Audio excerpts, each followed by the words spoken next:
क्या आपको पता है कि जीन्स क्या है? क्या आपने कभी सोचा है कि आपके शरीर में कितने प्रकार के जीन्स पाए जाते हैं? तो आज के इस वीडियो में हम बात करेंगे जेनेटिक्स के बारे में। तो मैं आपका यार दोस्त आरजे, करिए फिर शुरुआत। चलो फिर।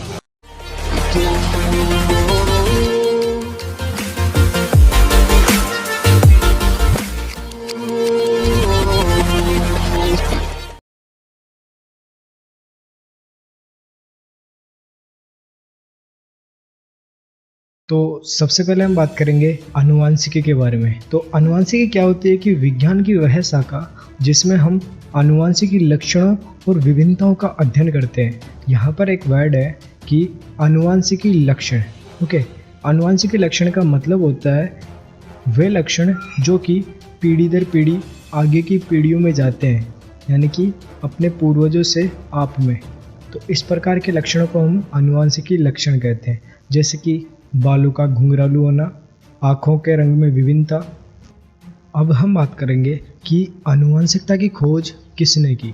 ठीक है, तो आनुवंशिकता की जो खोज की थी वो ग्रेगर जॉन मेंडल ने की थी। उन्होंने पाया कि मटर पे 7 प्रकार की विपर्यासी लक्षण पाए जाते हैं और उन्होंने लगातार 7 वर्षों तक मटर का संकरण करवाया, जिससे कि उन्हें 7 प्रकार के विपर्यासी लक्षण प्राप्त हुए और इन्हीं लक्षणों के आधार पर उन्होंने अपने शोध पत्र बनाए और उन्हीं लक्षणों को ऑस्ट्रेलिया के ब्रून शहर में साल 1865 में ब्रून सोसाइटी ऑफ नेचुरल हिस्ट्री में अपने शोध पत्र प्रस्तुत किए। आपने सुना होगा कि सजीवों का निर्माण कोशिकाओं से होता है। तो कोशिकाओं में कुछ कोशिकांग पाए जाते हैं, जैसे कि माइटोकॉन्ड्रिया, गोल्जिकाएं, केंद्रक। ठीक है, तो केंद्रक में गुणसूत्र पाए जाते हैं और इन गुणसूत्रों में माला के मोतियों के समान डीएनए बिखरे रहते हैं। ठीक है, तो इन डीएनए को ही हम जीन कहते हैं। तो आपने देखा होगा कि प्रत्येक जीव जंतु और वनस्पतियों का जो प्रतिरूप होता है वो उनके माता पिता के समान होता है ना। तो आपने सुना होगा ना कि जब कोई क्राइम होता है तो उस टाइम पुलिस डीएनए रिपोर्ट निकलवाती है। तो डीएनए रिपोर्ट में क्या पता चलता है कि ये व्यक्ति कौन है और इसके परिजन कौन है। तो डीएनए रिपोर्ट में उनके जनकों के बारे में पता चलता है। तो अब हम बात करेंगे कि आनुवंशिकता किस किस कारणों पर डिपेंड करती है। तो पहला जो कारण है वो यह है कि जब सजीवों में लैंगिक जन्म की प्रक्रिया होती है ना, तो उस समय क्या होता है कि जो लक्षण होते हैं वो ट्रांसमिशन हो जाते हैं, यानी कि एक पीढ़ी से दूसरी पीढ़ी में ट्रांसफर हो जाते हैं। इस कारण आनुवंशिकता होती है। और जो दूसरा कारण है वो प्रकृति पर निर्भर करता है कि आपके आसपास का वातावरण किस प्रकार का है। तो अब हम बात करेंगे कुछ वैज्ञानिकों के बारे में। तो सबसे पहले जो हमारे वैज्ञानिक है वो हैं जोहानसन। तो 1911 में इन्होंने बताया कि जब हम किसी सजीवों के बाहरी लक्षणों को देखते हैं, यानी कि जब हम पेड़ पौधों या जीव जंतुओं के बाहरी लक्षणों को देखते हैं, बाहरी संरचना को देखते हैं, तो हमें कुछ लक्षण प्राप्त होते हैं जिन्हें हम फेनोटाइप कहते हैं। मेंडल के केस में भी ऐसा ही होता है कि जब हम मटर के पादपों को बाहर की तरफ से देखते हैं, यानी उनके बाहरी लक्षणों को देखते हैं, तो हमें फेनोटाइप अनुपात प्राप्त होता है। और जॉनसन ने बताया कि कुछ लक्षण जीव जंतुओं के अंदर होते हैं जिन्हें हम जीनोटाइप कहते हैं।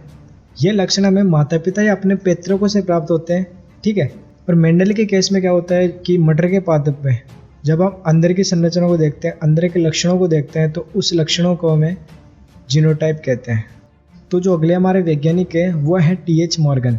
इन्होंने बताया कि जीन्स जो होते हैं वो वंशागत होते हैं।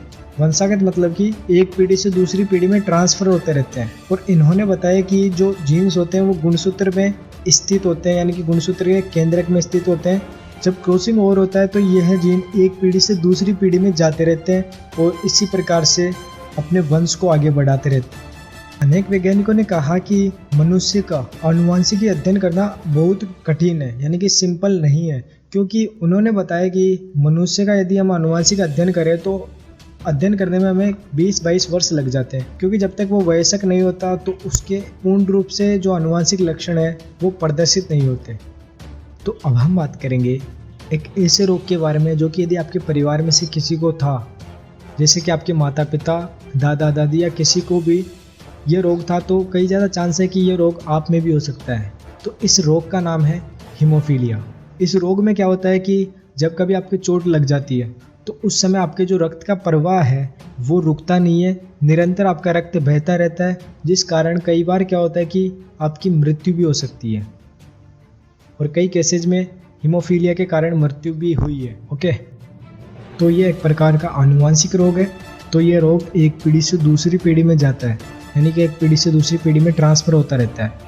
यदि आपके माता पिता या आपके दादा दादी में से किसी को या आपके पैतृकों में से किसी को हीमोफीलिया रोग था, तो कई गुना चांस है कि ये रोग आप में ट्रांसफ़र हो जाता है, इज़न्ट इट। और साथ ही आपको बता दूं कि हमारे शरीर में 46 प्रकार के गुणसूत्र पाए जाते हैं, यानी कि 23 जोड़े गुणसूत्र हमारे शरीर में पाए जाते हैं, और यही गुणसूत्र एक पीढ़ी से दूसरी पीढ़ी में ट्रांसफ़र होते हैं। और जो आप ये गुणसूत्र की ये इमेज देख रहे हो, असल में ये इमेज के बारे में, इस प्रकार की इमेज के बारे में, यानी कि गुणसूत्र की इस आकृति के बारे में ऑस्ट्रेलिया के अल्फ्रेड स्टुरवेंट ने साल 1913 में बताया कि गुणसूत्र रेखीय होते हैं।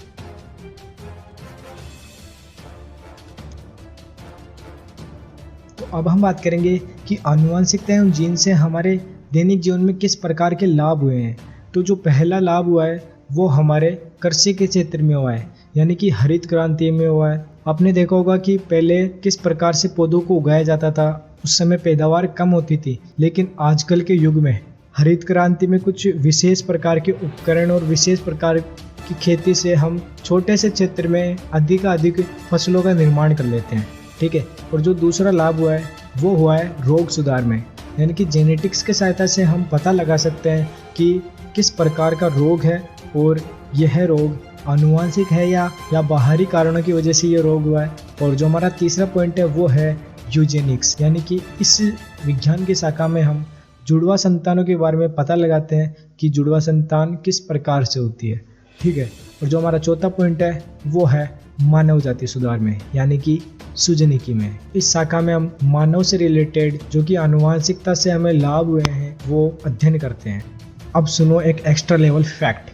तो हाथियों में एक ज़ोंबी नाम का जीन पाया जाता है जो कि उन्हें कैंसर जैसी घातक बीमारी से बचाता है, और यह जीन मानव के लिए भी कैंसर के उपचार में सहायक है। तो कैसा लगा आपको वीडियो? और यदि वीडियो अच्छा लगे तो वीडियो को लाइक, कमेंट और चैनल को सब्सक्राइब करना। मिलते हैं अगले वीडियो में।